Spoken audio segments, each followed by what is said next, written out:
So ನೀವೀಗ ಹೊರಗಡೆ ಬಂದ ಕೂಡಲೇ ಇವತ್ತೊಂದು ವಿಡಿಯೋ ಕೂಡ ಹಾಕಿದ್ರಿ, ಅಂದರೆ ಹೊರಗಡೆ ಬಂದಿದ್ದು ಬೇಜಾರಿದೆ, ಅದ್ರ ಜೊತೆಗೆ ನಿಮ್ಮ ಒಂದು ಏನು ಸಪೋರ್ಟ್ ಆಗಿರ್ಬೋದು, ಪ್ರೋತ್ಸಾಹ ಎಲ್ಲ ತುಂಬಾ ಖುಷಿ ಆಯಿತು ಅಂತ.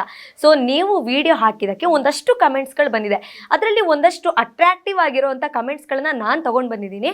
ಅದನ್ನು ನೀವು ಈ ಮೂಲಕ ಅವರಿಗೆ ಆನ್ಸರ್ ಮಾಡಿ, ಓಕೆನಾ, ನಮ್ಮ ಜನಗಳಿಗೆ. ಸೊ ಏನು ಹೇಳಿದ್ದಾರೆ ಅಂದರೆ, ಗೇಮ್ ತುಂಬ ಚೆನ್ನಾಗಿ ಆಡಿದ್ದೀರಿ, ಆ ಕಮೆಂಟ್ ಬಂದಿರೋದು. ನನ್ನ ಪಾಲಿಗೆ ಇವತ್ತಿಗೆ ಬಿಗ್ ಬಾಸ್ ಮುಗೀತು ಅಂತ ಹೇಳಿದ್ದಾರೆ. ಅಂದರೆ ನೀವು ಹೊರಗಡೆ ಬಂದಿದ್ದಕ್ಕೆ ಒಬ್ಬರು ಇವತ್ತಿಗೆ ನನ್ನ ಪಾಲಿಗೆ ಬಿಗ್ ಬಾಸ್ ಮುಗೀತು ಅಂತ ಹೇಳ್ತಾ ಇದ್ದಾರೆ. ಸೊ ಅವ್ರಿಗೆ ಏನು ಹೇಳ್ತೀರಾ? ದಯವಿಟ್ಟು ಬಿಗ್ ಬಾಸ್ನ ನೋಡಿ, ದಟ್ಸ್ ಓಕೆ. ನಂದು 50 ದಿನ ಜರ್ನಿನೂ ಬ್ಯೂಟಿಫುಲ್ ಆಗಿತ್ತು. 50 ದಿನದವರೆಗೂ ಬರೋಕ್ಕೂ ನಿಮ್ಮ ಪ್ರೀತಿ ಆಶೀರ್ವಾದನೇ ಕಾರಣ ಆಗಿದ್ದು. ಇಷ್ಟು ದಿನ ನಾನು ಆ ಜರ್ನಿ ಬಿಗ್ ಬಾಸ್ ಮನೇಲಿ ಕಂಪ್ಲೀಟ್ ಮಾಡೋದಕ್ಕೆ. ಆ್ಯಂಡ್ ಎಲ್ಲರೂ ಅವ್ರ ಲೈಫಲ್ಲಿ ತುಂಬ ಕನಸುಗಳನ್ನ ಹೊತ್ಕೊಂಡು ಈ ಮನೇಲಿ ಗೆಲ್ಲಬೇಕು, ಅವ್ರನ್ನ ಅವ್ರು ಪ್ರೂವ್ ಮಾಡ್ಕೋಬೇಕು ಅಂತ ಹೋಗಿದ್ದಾರೆ. ಆ್ಯಂಡ್ ಎಲ್ಲರೂ ಒಬ್ರಿಗಿಂತ ಒಬ್ಬರು ಸ್ಟ್ರಾಂಗು, ಒಬ್ರಿಗಿಂತ ಒಬ್ಬರು ಒಳ್ಳೆಯವರು, ಎಲ್ಲರೂ ಮನುಷ್ಯತ್ವ ಇರೋವಂಥವ್ರೆ. ಆಟಕ್ಕೋಸ್ಕರ ಸಿಚುಯೇಷನ್ಸಲ್ಲಿ ಕ್ರಿಯೇಟ್ ಆಗೋದಕ್ಕೆ ಮೇ ಬಿ ಆ ಥರ ಕಾಣಿಸ್ಬೋದು. ದಯವಿಟ್ಟು ನೀವು ಬಿಗ್ ಬಾಸ್ನ ನೋಡಬೇಕು. ಅಲ್ಲಿರೋ ಎಲ್ಲ ಕಂಟೆಸ್ಟೆಂಟ್ಸ್, ಐ ಮೀನ್ ಪ್ರತಿಯೊಬ್ಬರಿಗೂ ನೀವು ಸಪೋರ್ಟ್ ಮಾಡಬೇಕು. ಇನ್ನೊಂದು ಕಮೆಂಟು, ಅನುಷಾ, ಇಲ್ಲಿ ಮುಖವಾಡ ಹಾಕಿ ಬದುಕಿದ್ರೆ ಮಾತ್ರ ಬೆಲೆ ಇರೋದು, ನೀವು ಮುಖವಾಡ ಹಾಕಿ ಬದುಕಲಿಲ್ಲ, ಅದಕ್ಕೆ ಹೊರಗಡೆ ಬಂದ್ರಿ ಅಂತ ಕಮೆಂಟ್ ಇದೆ.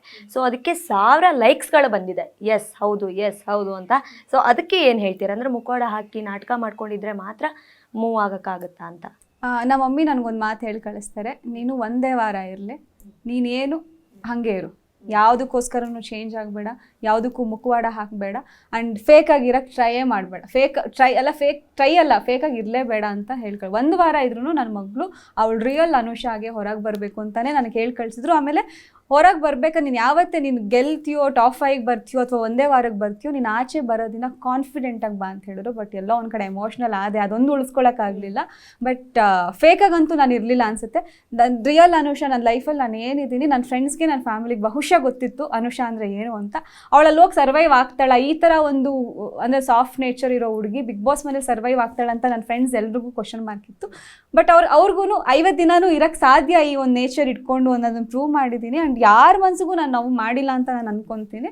ಕೆಲವೊಮ್ಮೆ ಆಗಿರ್ಬೋದು ಅದು ಸ್ಟ್ಯಾಂಡ್ ತೊಗೊಳಕ್ಕಂಥ ಸಮಯದಲ್ಲಿ, ಬಟ್ ಅವ್ರಿಗೆ ಸಾರಿನೂ ಕೇಳಿದ್ದೀನಿ.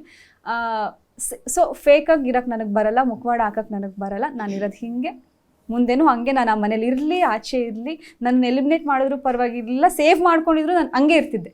ನಾನು ಎಲಿಮಿನೇಟ್ ಆಗದೆ ನಾನು ಕಂಟಿನ್ಯೂ ಆಗಿದ್ರು ನೀವೇನು ನೋಡಿದ್ರೆ ಅದೇ ಅನುಷಾನೇ ಇರ್ತಾ ಇದ್ಲು.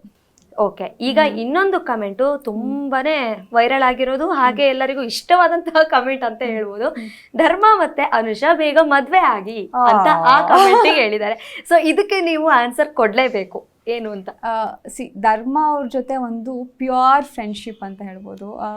ಯಾಕಂದರೆ ನೋವಾದಾಗ ಹೆಗಲು ಕೊಡುವಂಥ ಸ್ನೇಹಿತ ಇರಬೇಕಂತೆ ಒಂದು ಲೈಫಲ್ಲಿ. ಆ ಒಂದು ಪ್ಯೂರ್ ಫ್ರೆಂಡ್ಶಿಪ್ಗೆ ನಾನು ಧರ್ಮ ಅವರು ನನ್ನ ಲೈಫಲ್ಲಿ ಇದ್ದಾರೆ.